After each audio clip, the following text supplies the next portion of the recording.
सत साहिब सतगुरुदेव की जय।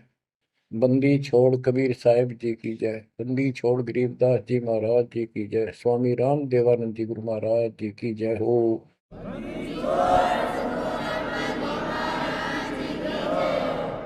सर्व संतों की जय, सर्व भक्तों की जय, धर्मी पुरुषों की जय। श्री काशी धाम की जय, श्री सुडानी धाम की जय, श्री क्रोथा धाम की जय, श्री बरवाड़ा धाम की जय। सत साहिब। गरीब नमो नमो सत पुरुष को नमस्कार गो की नहीं। सुर नर मुनि जन साधु संतों सर्वस दीन। सतगुरु साहिब संत सब दंडोतम प्रणाम। आगे पीछे मत हुए तिनको कुर्बान। बच्चों, धन्य है आपके माता पिता जिससे जन्म हुआ। धन्य है आपके पिछले जन्मों की भक्ति और संयम। उसी के परिणाम स्वरूप आज आप परमात्मा की शरण में आए हो। लख वर्षूरा जूझ ही लख वर्षा मध्य लख वर्ती जहान में तो सतगुरु से मांगे। भावार्थ है कि आप इतने अच्छे धर्म कर्म वाले व्यक्ति रहे हो, लेकिन मोक्ष नहीं मिला। मोक्ष न मिलने का कारण परमात्मा पे अविश्वास रहा। जिस भी धर्म में जब जाति के अंदर हम जन्मे, हम उन्हीं क्रियाओं को उत्तम मानते रहे। परमात्मा के ज्ञान से प्रेरित होकर कुछ दिन भक्ति जरूर की, लेकिन एक से अनेक अधिक नहीं थे हम, फिर हम रह जाते थे। लेकिन ये परमात्मा हमारे पिता हैं कबीर साहब, हमारे सच्चे साक्षी हैं, हमारे एकमात्र हितैषी हैं इन काल के 21 ब्रह्मांड रूपी नरक में। बच्चों, आज कबीर साहब कहते हैं झूठे सुख को सुख है ये मान रहा मनमोद, ये सकल कभी ना काल का कुछ मुख में कुछ क्रोध। हम इस झूठे सुख को सुख मान रहे हैं। थोड़ा सा धन हो गया, कार कोठी होगी, बेटा बेटी होगी, और फिर सारा दिन बकवादों से अतिरिक्त कुछ नहीं सूझता। धन जोड़ लो, हेरा फेरी कर लो, और अधिक पैसा हो जाता है, राजनीति में आ जाओ, यानी मई माँ की भूख बनी रहती है। और ये हमारे जन्म मरण का मुख्य कारण है। जैसे आप धर्मदास जी के प्रसंग में सुन रहे हो, कितनी तड़प थी, कितना धन था, लेकिन कुछ भी बन ले, राजा बन ले, महाराजा बन ले, सेठ बन ले, और चाहे गरीब निर्धन बन। अब निर्धन को तो वैसे संतुष्टि नहीं, वो चाहता धन चाहिए। धन है तो सुख है। जिसका संतान नहीं है वो चाहता संतान है तो सुख है। कोई चाहता है भी सेठ धनवाला सोचता है कि मुझे कोई सुख नहीं। सुख तो इन राज्य महाराजों को होता है। राज्य महाराजों को सपने में भी सुख नहीं होता। बच्चों, यह बात जिस दिन आपके हृदय में बैठ जाएगी कि ये सुख है ही नहीं, रात को भी नींद नहीं आती इन राजाओं को, नेताओं को। लेकिन कुछ दिन कमांड चलती है इनकी, इसी में फूले रहते हैं। फिर ये भी सोचते हैं कि स्वर्ग में सुख होगा। स्वर्ग के राजा इंद्र, वो भी महादुखी, 24 घंटे टेंशन रहती है, कोई तप करके और तेरे इस राज ने छीन ना ले। स्वर्ग का राजा नीचे यज्ञ करके या तप करके बनता है, और उसमें एक शर्त होती है कि तेरे शासन के दौरान, तेरे शासन काल में यदि कोई पृथ्वी पे ऐसा तप कर लेगा जो खंड ना हो, कुछ समय निर्धारित है, और 100 अश्वमेध यज्ञ निर्बाध कर गया, तो तेरी पदवी को छीन लिया जाएगा, उसको ये पद दिया जाएगा। तो बच्चों, उस राज को बनाए रखने के लिए इंद्र कति हद भी पार कर देता है, अति कर देता है, इज्जत बेइज्जती का सवाल भी नहीं रहता। एक प्रसंग आता है, मार्कंडे गोसाई तपस्या कर रहे थे बंगाल की खाड़ी में। इंद्र को पता चला कि एक साधक मार्कंडे बहुत जबरदस्त तप कर रहा है और कुछ दिनों में उसका तप संपूर्ण होने वाला है और तेरी गद्दी जाएगी। उसने अपने देवता गुप्त रूप में गुप्तचर छोड़े होते हैं। इंद्र ने अपनी पत्नी भेजी उसका धर्म खंड करने के लिए। कति अंत हो जाता है आदमी जब अपनी पत्नी को पर पुरुष के पास भेजता है, यहाँ कति गिरावट की अंत आ जाता है। इतना जलील होना पड़ता है इस राज्य को बनाए रखने में, और वो भी हार जाती है। फिर इंद्र जाता है। ये लंबी कथा है, फिर कभी बताएंगे। मार्कंडे ऋषि इंद्र की पदवी को टारगेट करके तप नहीं कर रहा था। ये ऋषि क्या करते रहते हैं, ओम नाम का जाप करते हैं और तप, ये दोनों करते हैं। तप तो इन्होंने ब्रह्मा जी से लिया। ब्रह्मा जी कमल के फूल पर बैठे थे। जब वो होश में आए, कमल जल पे होता कमल का फूल, सब जगह जल ही जल था। आकाशवाणी हुई कि तप करो। यह आकाशवाणी उसने भगवान की मानी। 1000 वर्ष तप किया। फिर आकाशवाणी हुई सृष्टि रचो, यानी जीव उत्पत्ति करो। तो कहने का भाव ये है बच्चों, फिर बाद में इनको वेद मिले, ब्रह्मा ने वेद पढ़े। ये सारे ब्राह्मण ब्रह्मा की संतान है। इनका सबका गुरु ब्रह्मा जी है। ब्रह्मा जी ने इनको बताया ओम नाम का जाप वेद में लिखा है। बच्चों, ब्रह्मा जी ने वेदों को पढ़ा। उसमें यजुर्वेद अध्याय 40 मंत्र 15 में ओम नाम है। चारों वेदों में कहीं और दूसरा नाम नहीं, ना दोबारा ओम नाम का जिक्र है। तो इन्होंने ओम नाम तो वेदों से ले लिया और तब आकाशवाणी मान ली भगवान की ब्रह्मा जी ने। तो उसी ऋषियों ने उसी आधार पर साधना की। मार्कंडे भी वही डले ढो रहा था। उसको इतना जरूर पता था कि इंद्र का राज एक अन्य गानी ओम के जाप से ब्रह्मलोक प्राप्ति होती है। तो वो ओम नाम का जाप करता था, उधर से वो तप भी करता था। ओम नाम के जाप से ब्रह्म लोक प्राप्त होता है। गीता अध्याय 8 श्लोक 13 में गीता बोलने वाला प्रभु कहता है, ओम इति एक अक्षरम ब्रह्म विवहारं माम अनुसमरण ये पर्याति पदम देहम स याति परमाम गतिम। मुझ ब्रह्म का केवल एक ओम नाम है, जो इसका अंतिम सांस तक भक्ति करते हुए शरीर छोड़ के जाता है, वो ओम नाम से मिलने वाली परम गति यानी ब्रह्मलोक को प्राप्त होता है। ब्रह्मलोक प्राप्त होता है, ये कहाँ प्रमाण है? श्री देवी महापुराण 6ठे अध्याय में श्री देवी जी दुर्गा जी राजा राजा हिमालय को बताती है। राजा हिमालय कहता है जी मुझे मोक्ष मार्ग बताओ। वो देवी का परम भगत था। देवी ने राजा हिमालय को बताया कि ओम नाम का जाप कर, इससे ब्रह्म की प्राप्ति होगी। दिव्य आकाश रूपी ब्रह्म लोक में रहता है। इति सिद्धम, ओम नाम के जाप से ब्रह्मलोक प्राप्ति है। गीता अध्याय 8 श्लोक 16 में लिखा है कि ब्रह्मलोक में गए साधक भी पुनरावृत्ति के अंदर है, दोबारा जन्म मृत्यु में आते हैं। अब जो साधना कर रहा है उसको कति उत्तम मान के कर रहा है, ना तो करे को नहीं, इच्छा ही नहीं बड़ा उसकी। बताओ, इनको ये नहीं बता तुम कर कह रहे हो, इसका प्रतिफल क्या हो। एक कथा सुनाऊं, छोटा सा चुटकुला, सच्चाई है, चुटकुला नहीं। उदाहरण, दास के पास एक बहन अपनी दूसरी बहन को लेके आई। उसका पति शराब पिया करता और रोज पीटे, झगड़ा रखे। तो जो लेके आई थी उसका पति भी इतना नालायक था। परमात्मा ने दया करी, वो सुधर गया और तगड़ी भक्ति करने लग गया, खूब सुधर गया, चर्चा होगी गांव में। तो वो बहन बोली जी मैं तो अपनी बहन को देख के आई हूँ, इसके तो सारे सुख हो गए। मैं बेटी आपके भी होंगे, आपको ये हमारी मर्यादा का पालन करना पड़ेगा। वह बोली जी मैं ये व्रत ना छोड़ दूं, 16 शुक्रवार के व्रत करती हूँ। 16 शुक्रवार के व्रत करने हैं, वो तो 5-6 हुए हैं मेरे। मैं बोला हमारा नाम लेना बेटी, वो सब त्यागने पड़ेंगे।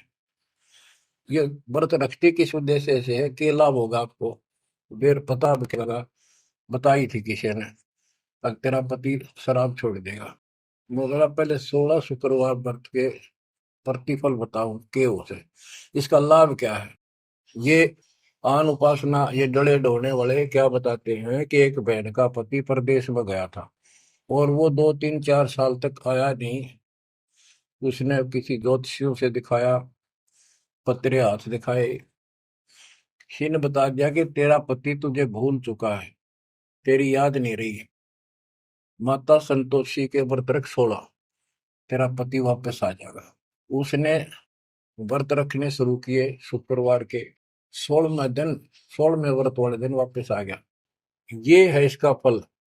और मैं बोला तेरा पति रोज आवे रोज कुटे, गड्ढेगी तू इस बता के फूकेगी इन बर्तन, बुद्धि कान रखेगी तुम्हारी। तंते रखना नहीं चाहिए, 2 4 दिन ना हो तो बढ़िया, पिटाई देना हुआ है। कहने का भाव यह बच्चों, इन गुरुआ गांव बिगाड़े संतो गुरुआ गांव बिगाड़े, ऐसे कर्म जीव का लागिए ईव जड़े नहीं जाड़े। तो मार्कंडे ऋषि इंद्र से कहता है, इंद्र तू इंद्र की पदवी छोड़ दे, अगले जन्म में गधा बनेगा। इंद्र कहता जी फेर की फेर देखी जाएगी, अब तो मौज करने दो। बता, हमारी बुद्धि यहाँ तक सेट हो चुकी है। फेर के देख तेरे पास तो कुमार देखेगा, कड़म मारेगा लठ, 2.5 मिनट का धरेगा सामान कमर पे। मार्कंडे ऋषि उसको कहता तू मेरे वाली साधना कर ले, तुझे ब्रह्म लोक पहुंचा दूंगा।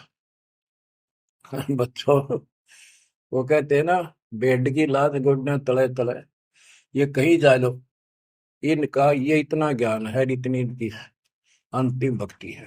अब प्रसंग चल रहा है धर्मदास जी का।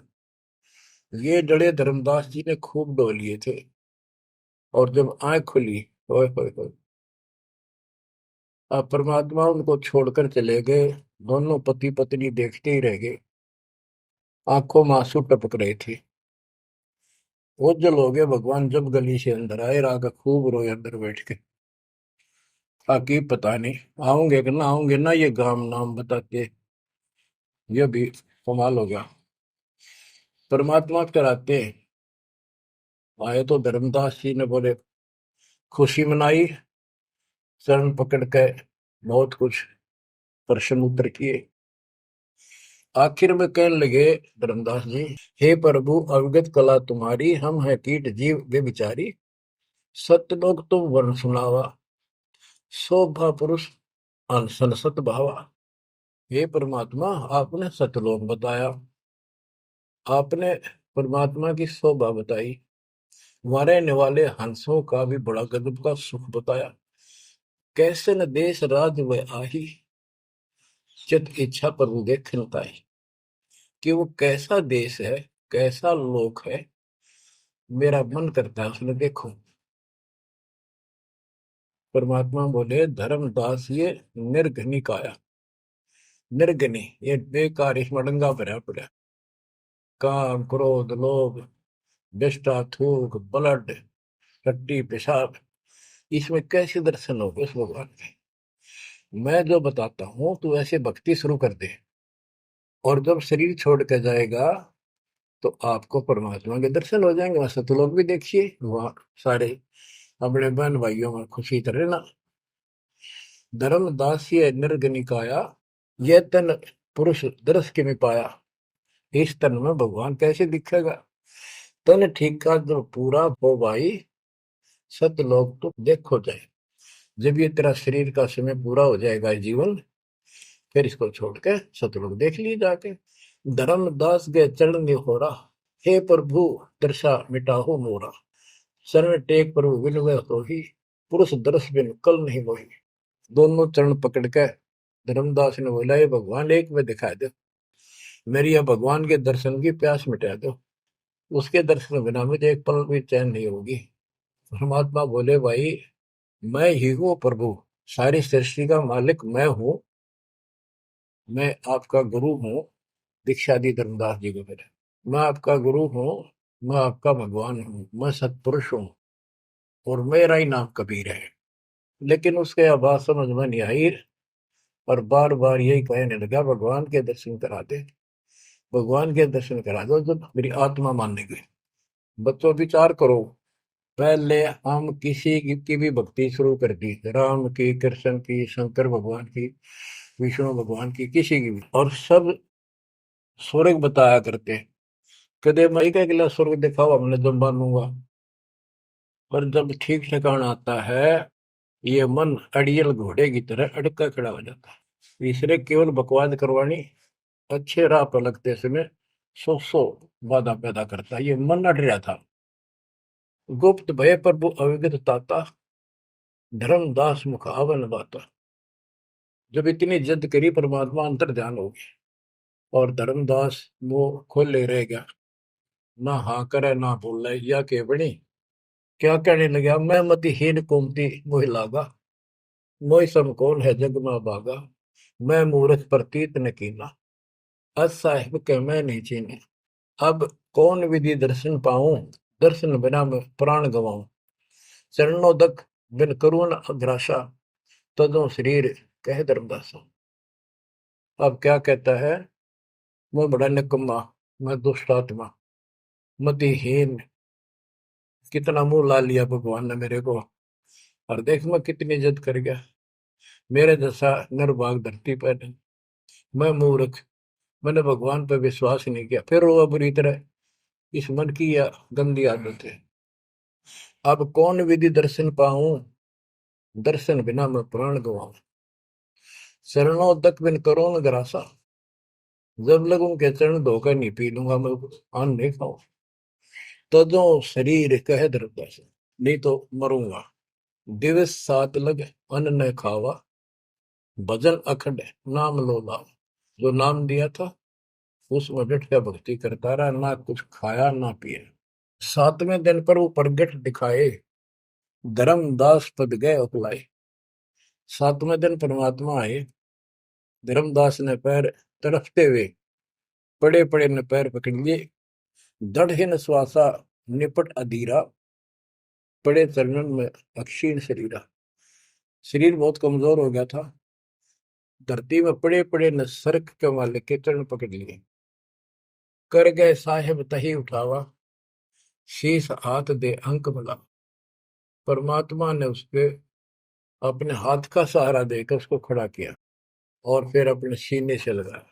धर्मदास चरणोदक लीना, चरण पखार आचमन कीना। धर्मदास ने फिर उठ के जल लाया, परमात्मा के चरण धो के पिए। परमात्मा बोले, हे धर्मदास, प्रसाद कुछ पाओ, कुछ खा लो। कर प्रसाद तो मुंह पे आओ, मेरे पास आओ फिर तो, और फिर मैं तुझे सारा ज्ञान बताऊंगा। तो धर्मदास ने जल्दी जल्दी कुछ खाया। उसका ये टेंशन थी कि चले ना जा। थोड़ा बहुत खाया, पानी पी कर पटदे से आगे बैठ गया। धर्मदास का शरनाई सुन प्रभु अगर अपार, 7 दिवस कहाँ रहे, कौन देश पगडार। तो परमात्मा से पूछने लगा, है भगवान आप कहाँ रहे, कैसे कैसे रहे, कहाँ गए। फिर उसी बात पर आकर गया, हे प्रभु चिंता गण कर मोरा, पुरुष दर्श देव करो ने हो रहा। हे प्रभु चिंता गण गौ मोरा, पुरुष दर्श दिखाओ करूं ने हो रहा। मैं हाथ जोड़ूं, आपके नहोरे निकालूं, मुझे भगवान के दर्शन दिखा दे। परमात्मा कहते धर्मदास ये हट का कर हो, मानो शब्द शीश पर धर हो। मैं तो कहूँ वो मान ले तू। हमरे गहे पुरुष पे जय है, बिना गहे वो हजार न पे। अब मेरे नाम को तो ठीक से जप, मैं मिल गया गुरु के बिना उस भगवान की प्राप्ति नहीं हो सकती। हमसो पुरुष ऐसा आही, जल तरंग जल अंतर नाही। कि भगवान मेरे में इतना अंतर समझ ले, कोई इतना भी अंतर नहीं है। जैसे समुद्र से लहरें उठती है, लहर और जल अलग नहीं होता। बच्चों, धर्मदास जी को खूब समझाने की चेष्टा की कि हमरी सूरत गहो चितलाई, तभी पुरुष पतन।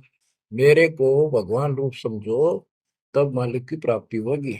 से हृदय प्रतीत अस आने, गुरु और पुरुष भिन्न नहीं जाने। गुरु और परमात्मा को अलग नहीं समझा है। तो शिष्य में ऐसी श्रद्धा होनी चाहिए। जब लो चित असरीति ने आवे, जब लग ऐसा भाव नहीं होगा, तब लग जीव लोक नहीं सतावे। धर्मदास चित बहु सकाने, चरण टेक वो विनती ठाने। सारा कुछ कह लिया भगवान ने, पर उसने अपनी बात को ऊपर रखा। परमात्मा भी चाहते थे कि मैं एक अपना आई विटनेस तैयार करूं। हे प्रभु, सत कहो तो पाही, तुम ते कुछ तुष्टाई नाही। मोरे तुम पुरुष हो स्वामी, यम ते छुड़ाओ अंतर्यामी। हो प्रभु, वर्णव लोक की शोभा, ताते आदि मोर मन लोभा। आपने इतना सुंदर लोक बताया, वहां के इतने सुख बताए, तो इसलिए मैं देखना चाहता हूँ। तब लीला बहुत हम देखा, आपके चमत्कार मैंने बहुत देख लिए। पुरुष दर्श बिन रह ये रेखा, भगवान के दर्शन नहीं कर लूंगा इतना मेरे मन का दोष निकले नहीं। जो किंकर पर हो दयाला, तो छिन में होएगा पुरसाला। कि मेरे दिल का कांटा जब निकलेगा, जब आप यह दया कर दोगे। तब परमात्मा ने कहा, धर्मदास ठीक है, चलो। बच्चों, उस समय परमात्मा कबीर जी और धर्मदास अकेले उसके एक बगीची सी थी, उसमें थे, दोनों ही जने थे। धर्मदास जी की आत्मा को लेके परमात्मा ऊपर चले गए। पीछे से लोगों ने देखा, घर वालों ने जाके देखा, धर्मदास आया नहीं, क्या हो गया। वो बेहोश पड़ा, जैसे कोमा में होता है, मरा नहीं। 3 दिन तक ऐसा रहा। मालिक को ऊपर लेके गया। धर्मनी जो ऐसो चित के ना, तन तद चल लोक प्रवीणा। छोड़ इस शरीर को, चल मेरे साथ। राखो तन गौण ले हंसा, ता पहुंचे जा काल ही संसा। क्षण एक में पहुंचे जाई, अवगत लीला लखे को पाई। शोभा लोक देख सुख माना, और उदित असंख्य शशि और भाना। इतना प्रकाश उस लोक का, जैसे असंख्य सूर्य और चांद उदय हो गए हो। परमात्मा कबीर जी जिंदा बाबा के रूप में थे। जब सतलोक में पहुंचे, और जब उस परमात्मा के महल के सामने सतलोक में संतरी खड़ा था, परमात्मा बोले, भाइयों, मृतलोक से एक हंस आए हैं, धर्मदास इनका नाम है, और इनको वह परमात्मा के दर्शन कराओ सतपुरुष के। द्वारपाल ने एक और भगत को बुलाया और कहा, इनको सतपुरुष के दर्शन करा के लाओ, महल में ले जाओ, दरबार में। जब वो लेके चला धर्मदास जी को, बहुत से भगत और आगे हंस हंसनी, यानी जैसे यहाँ भगत कहते हैं वहाँ हंस कहते हैं, भगतमती कहते हैं, वहाँ हंसनी कहते हैं। हंस का अर्थ है, हंस एक पक्षी है जो बुगले जैसा होता है, कति सेम टू सेम। लेकिन उसका गुण ये होता है, वो मांस मच्छी नहीं खाता, भूखा मर जाएगा, केवल मोती खाता है। अर्थात संत भगत वो होता है जो सब बकवाद छोड़ दे, केवल राम नाम के मोती सेवा सुमन दान करे, उनको हंस कहते हैं। तो काफी हंस इकट्ठे होकर आगे भगत और हंसनी भगतमती। बच्चों, जैसे दास बताता रहता है, जो बच्चे स्कूल में सुख लेना चाहते हैं और वहां बकवादों में लगे रहते हैं, वो सदा दुखी होते हैं। अपनी पढ़ाई पूरी करके बढ़िया नौकरी मिल जाए, फिर नाचो गाओ, वहां सुख लो सारा। नाचने गाने का मतलब यहाँ पृथ्वी लोक पर रहना नहीं। भाव ये है कि जब आप सतलोक चले जाओ तो वहां मौज करियो सारी है। यहाँ काहे का नाचना और कित का गाना, एक पलक में पता नहीं क्या हो जाए।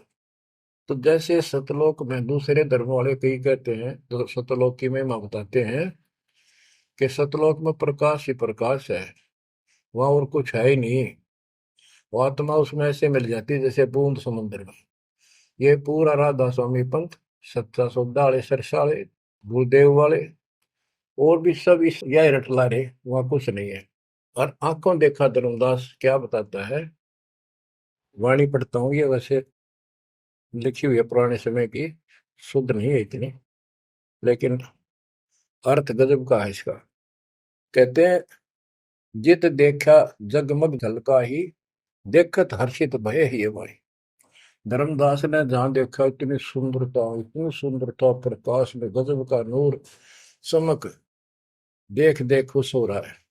द्वारपाल हंस जो रहिया, ता में एक हंस से कहिया, ए हंस, तुम जाओ लेवाई, पुरुष दर्श दे आनो भाई। इसको धर्मदास को ले जाओ, परमात्मा के दर्शन करा के वापस यहीं ले आना। चले लिवाए पुरुष तब पैजहाँ, अचानक हंस वो आए तब ही। वहां बहुत से अचानक और हंस आगे वक्त। करत कोलाहल मंगल चारा, शोभा अद्भुत अंग अपारा। ओहो, उनके जो वहां पर भगत आए और भगतनी आई, इतने गजब के सुंदर शरीर देखते ही बने। उनके गले में रत्नों की माला और जगमग दे बहुत गजब का, बहुत सुंदर कपड़े पहन रखे, अमर चीर शोभा धर्माए। अनसन भाल शोभा के वर्णों। धर्मदास कहता है कि उन हंसों के माथे की शोभा क्या बताऊं, बहुत गजब की। रवि करतारों में षोडश चंद्र भाल छिवि लहू, यानी 16 चंद्रमा का प्रकाश हो उनके माथे की, इतनी चमक थी, इतना नूर था। हंस कांति प्रतिरोम प्रकाशा, हीरा मणि उदित रोमासा। उनके शरीर की इतनी गजब की शोभा थी, प्रत्येक की रोम रोम की जैसे हीर और मोती चमक रहे हो। उनके शरीर का प्रकाश षोडश रवि, अनसन छवि मोहा, देह प्राण शुभ अमृत शोभा। उनके शरीर की शोभा 16 सूर्यों के प्रकाश जितनी थी। आप वहां भगवान के दरबार में पहुंच जाते हैं वो लेकर के, सिंहासन से भी देखत मनमोहा। ओहो, सुरती हंस अग्रानी अगाने, सत पुरुष सकल देखत अरसाने। वहां लेकर गए नाचते गाते हुए। जब उसने भगवान को देखा, धर्मदास जी ने, तरह गजब का प्रकाश, एक रोम शरीर के बाल की चमक, करोड़ सूर्य करोड़ चांद मिला दे। एक रोम रवि शशि कोटि सा, एक रोम की शोभा करोड़ सूर्य और चंद्रमा जैसी। पुरुष प्रकाश सतलोक अंजोरा, ताने पहुंचे निरंजन चोरा। के उस सतलोक का इतना सुंदर प्रकाश है, वहां ऐसी व्यवस्था है कि वहां ये काल निरंजन, ये चोर नहीं जा सकता, यानी इसका वहां भय नहीं है। अब सुनो, 4-5 पंक्तियों में कमाल कर दिया। पुरुष कबीर देखा एक भाई, धर्मदास पुन रहे लज्जाई। वहां पर परमात्मा, तो सतलोक का मालिक, असंग ब्रह्मांड के तकत पर सिंहासन पर विराजमान था, वो वही सूरत थी उनके साथ धरती से नीचे से आया था। ओहो, देखो, ये तो लिखा है कबीर सागर में, ये वो सुना रहा हूँ। और वास्तविकता आपको बताई कि परमात्मा स्वयं उसको साथ लेकर गए और वो चौवर करने लगे उसके ऊपर। हमने इसका रस निकालना, सारा रस निकालना है। कबीर सागर का बहुत अड़ंगा कर रखा है इन्होंने, फिर भी हमने निष्कर्ष देखना है। जब धर्मदास जी ने देखा कि ये कबीर इनका सेवक है और ये है भगवान, उसमें रूप दो थे। जब परमात्मा खड़े हुए और जिंदा बाबा वाला रूप उस तख्त पर विराजमान हुआ, बच्चों जिसको धर्मदास भगवान मान रहा था, वो खड़े हुए सतपुरुष, और परमात्मा जिंदा बाबा वाले वेश सिंहासन पर विराजमान हो गए, और वो चवर लेकर खुद परमात्मा उस कबीर जिंदा बाबा पर करने लगे। धर्मदास का आश्चर्य का ठिकाना नहीं कि अभी भगवान यो है कि ये है। इतने में वो जिंदा बाबा में समा गए, जिसको वो सतपुरुष दिखाई दे रहे थे। और वो शोभा जो कि तू जिंदा बाबा वाले शरीर की होगी। अब कहते पुरुष कबीर देखा एक भाई, धर्मदास बहुत ही लज्जाई। वह मुझे प्रतीत नहीं आई, हे परमात्मा कैसी प्रमुख हिम्मत छाई। धर्मदास कहता हुआ मुझे विश्वास नहीं हुआ, ये महाराज कह रहे थे भगवान, मैं परमात्मा हूँ, मैं सारी सृष्टि का रचने वाला हूँ, मेरा नाम कबीर है, असंग ब्रह्मांड का स्वामी हूँ। अब धर्मदास जी कहते हैं भगवान कबीर पुरुष एक यहाँ छिपाए, सत्य पुरुष जगदास का है। धाये चरण गौ अति सकुचाई, हे प्रभु हम परिचय तब पाई। हे परमात्मा, अब आपको मैंने पहचान लिया। यह शोभा कस वहां छिपाओ और कस नहीं जग में प्रगट दिखावा। आपने ये शोभा वहां क्यों छुपा रखी है, वहां क्यों नहीं दिखाते? इसलिए लाखों ये अपनी असलियत को, आपके वास्तविक शरीर की शोभा को परमात्मा बोले धर्मनी जो वही छवि जग जाऊं तो ही विकल निरंजन राव। यदि मैं इस शोभा युक्त नीचे जाऊं तो काल निरंजन पागल हो जाए।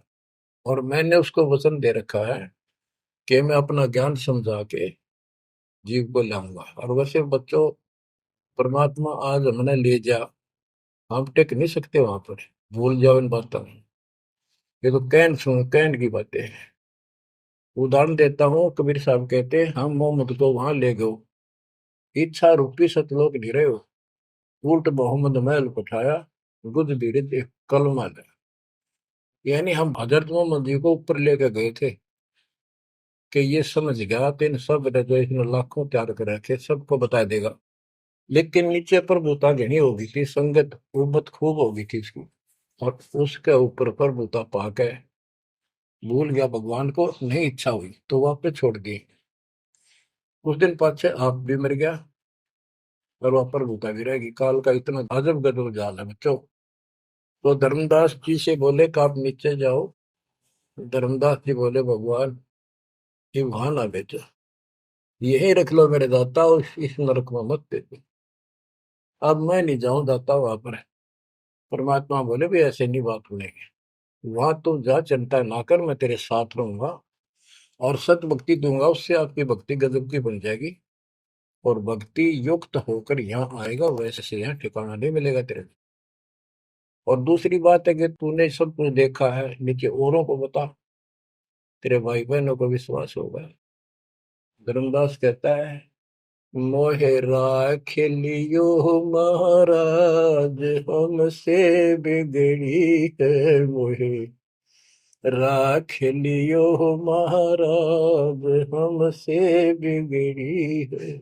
बिगड़ी है महाराज हमसे, बिगड़ी है महाराज हमसे, बिगड़ी है तुम्हें नांगा लो महाराज, काल की नगरी है तुम्हें ना भेजो महाराज, काल की नगरी है।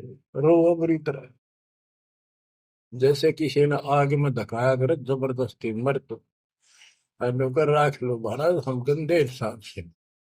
अब पता चला उन सारे भक्तों ने बताया तुमने ऐसी गलती करी थी भाई, इसलिए दुख पा रही कि हमने खुद बिगाड़ी अपनी किस्मत।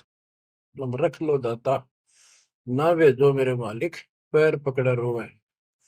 परमात्मा बोले भाई ऐसा ना कर, वापस चल और वहां पर मैं तेरे साथ रहूंगा, भक्ति कर, कोई दिक्कत नहीं आने दूंगा मैं तेरे को, चिंता ना करी, तेरे पीछे पीछे न फिरूं था मैं। और ये सारे ठाठ मैंने दे रखे थे तेरे को वहां पर, ना काल तो सारा कचू मन निकाल दे 1 मिनट में।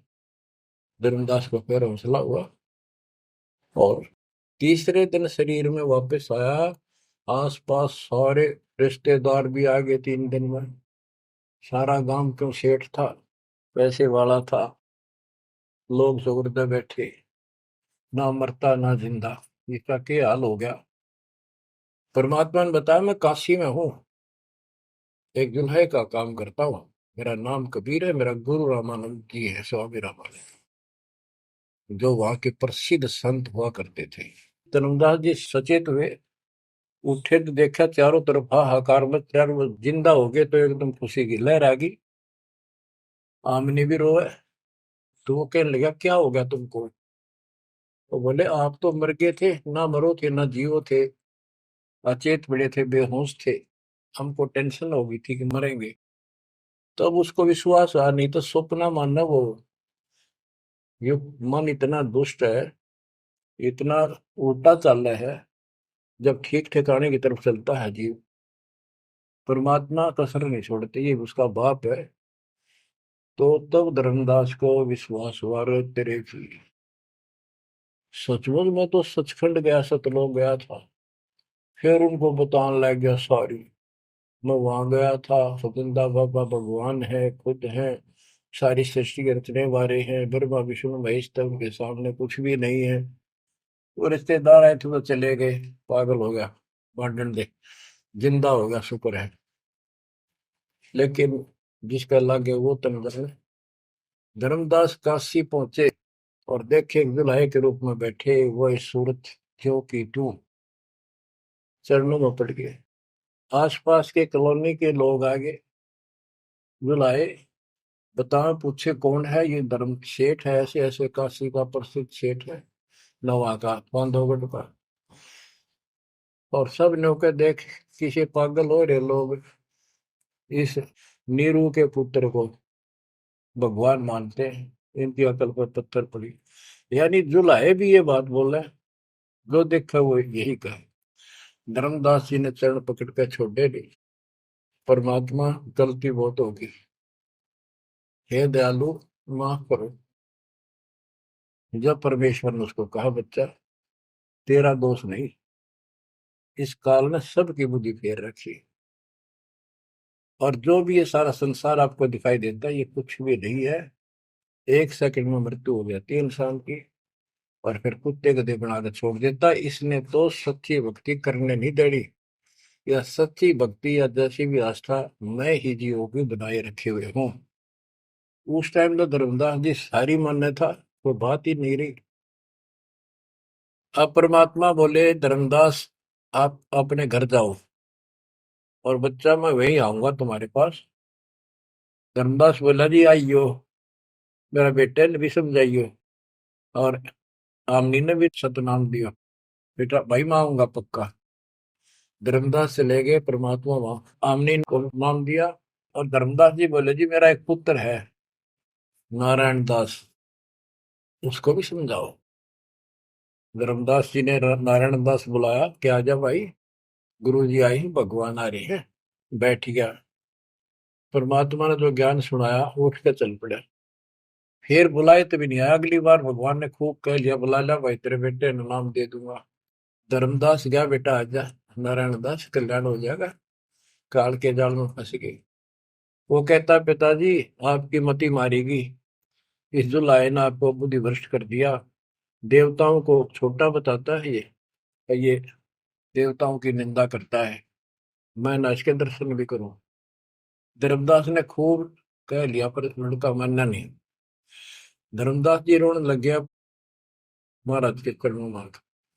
दाता एक का पुत्र मेरा हरियुकाल के मुंह में जाकर, दया करो दाता, इसको शरण में ले लो दाता। हे भगवान मैं बहुत दुखी हूँ। परमात्मा बोले, बेटा मैं समझाऊं तू समझावे, और इसकी माँ समझावे, कि तुम्हारे से ज्यादा इसका हमदर्द कौन हो सकता है। जब ये आपकी नहीं मानता तो भाई इसको छोड़ दो। हे महाराज इन्हों के छेड़ा जाता है, हे महाराज समझाओ इसने। परमात्मा बोले, भाई यो काल का दूत भेज रखा तेरे घर पे, तेरे कति चौगर ते तो बांध रखा तू, या बात मान ले मेरी। अब काल का दूत का धर्मदास का दुख हुआ इस बात का। आए एक लौते पुत्र ने भगोरू जी काल का दूत क्यों बता रहे हैं। परमात्मा बोले कि तेरा बेटा कहां पर है, उसको एक बार ले आया यहाँ पर। धर्मदास बोले, बेटा चल तो कुछ ना सुनिए, बैठ जाओ बस। वो आ गया। परमात्मा ने उसकी तरफ ऐसे आशीर्वाद वाला हाथ किया, और धर्मदास से बोला, देख ये है तेरी बॉडी के अंदर, इस शरीर के अंदर यू काल बैठा। उसका शकल देखी उसने छोरे के अंदर से, वो वास्तविकता थी उसको काल के दूत की। ओछा माता, लंबे दूत, विकराल शरीर। परमात्मा बोले, यू बैठा इसके अंदर, यू काल का दूत है, ये कभी भी नाम नहीं लेगा, ना तेरे साथ चलेगा। जब धर्मदास बोला, नारायण दास है, जा बेटा जा, जा कर ले काम, कर ले काम।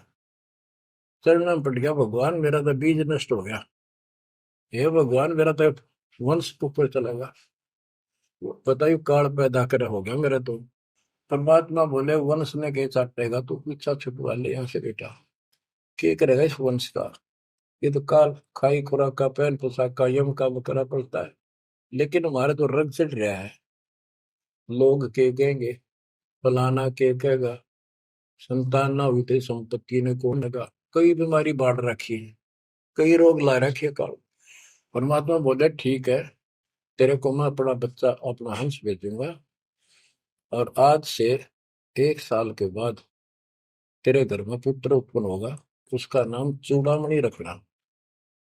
उस समय बताते हैं धर्मदास की उम्र 80 साल की हो चुकी थी और आमनी देव भी वरदौलिये थे। ये धर्मदास के अब विश्वास हो गया, ये मालिक हे परमात्मा, इस उम्र में कौन कैसे बच्चे होंगे हमारे, हम तो कभी व्यर्थ हो चुके हैं। तब दाता ने कहा, देख उधर देख, तेरे आंगन में एक छोटा सा बच्चा ऊपर से आया, आंगन में हाथ पैर मारे नो, एक पत्ते के ऊपर लेट गया आके, साथा आया वो पत्ता से, ये तेरे घर में 1 साल के बाद आ लेगा।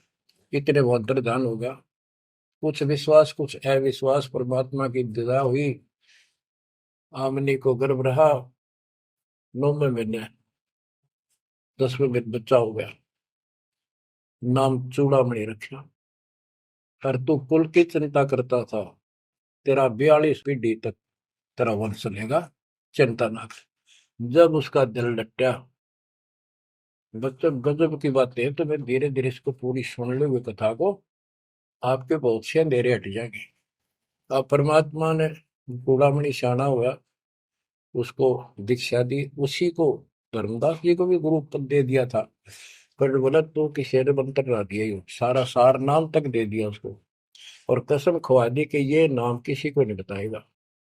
जब धर्मदास डिगमग देखे तो उसके लड़के को गुरु पद दे दिया चूड़ामणि को, केवल 5 नाम, ये 7 में से 5 बीच बीच के दिए, और बेटा इसी को तू आगे देता रहना, तेरे को गुरु पद दे दिया।